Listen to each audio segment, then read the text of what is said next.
Basha.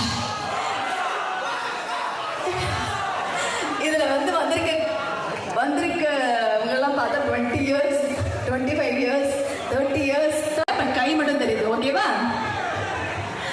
30 years of பாஷா இங்க வந்திருக்காங்க.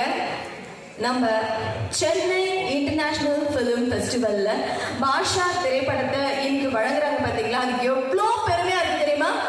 அதுவும் நம்ம சூப்பர் ஸ்டாரோடைய பர்த்டேக்கு அதுக்கும் மிகப்பெரிய நன்றியை தெரிவிச்சுக்கிறோம். ஓகே, இப்போ சீக்கிரமா நம்ம பாஷா படம் பார்க்கணும். அதனால நான் பேசுறதை குறைச்சிக்கிறேன். நம்ம சிறப்பு விருந்தினர்கள்லாம் வந்திருக்காங்க. Let's welcome them.